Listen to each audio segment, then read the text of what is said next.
Kapin 300 ka mga micro-rice retailers sa Zamboanga Peninsula ang nahatagan na og cash assistance sa gobyerno. Ano yung report ni Krisa Dapitan? Nagmalampuso ng usa ka semanang pang-apod-apod sa Department of Trade and Industry 9 og 15,000 pesos cash assistance alang sa mga micro-rice retailer na labing naapektuhan sa pagpatuman sa Executive Order 39 o ang price ceiling sa bugas. Ana sa 297 ka micro-rice retailers ang nakadawat sa maong ayuda, kung diin 87 ang gikan sa Zamboanga del Sur, 171 sa Zamboanga del Norte, 28 sa Zamboanga Sibugay ug anaa sa 11 ang nakadawat gikan sa Zamboanga City. Si Eduardo Candido, kinsa rice retailer sa Magay Public Market, gikalipay ang cash assistance kay himuon niya kining kapital alang sa sunod niyang pagpalit og bugas. Kaya po ko lugi, pero okay lang mamasing kay kumaure. Chini po ko ayuda pwede dali.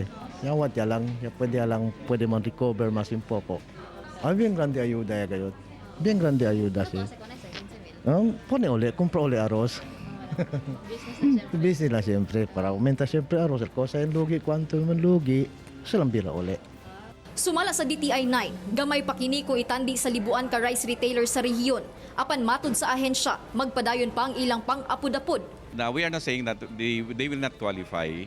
May kulang na mga documents lang talaga. Like, for example, yung mga kailangan nila mga business permit, they need to show that. But although mababa ito ngayon, but we are still continuing to monitor, to do the profiles. Marami na ngayon. Marami tayo na profiling. This is only the first tranche. I-anunsyo matud pa sa DTI, DA ug DSWD sa rehiyon sa ilang mga Facebook page ang mga musunod pang batch sa ayuda. Giawhag niya ang mga micro-rice retailers nga siguruhon ang ilang permits, ilabi na ang pagpatuman sa EO39 aron mamahimong makadawat sa maong ayuda. Kauban si Alta Rosales sa kamera. Ako si Krisa Dapitan para sa One Mindanao.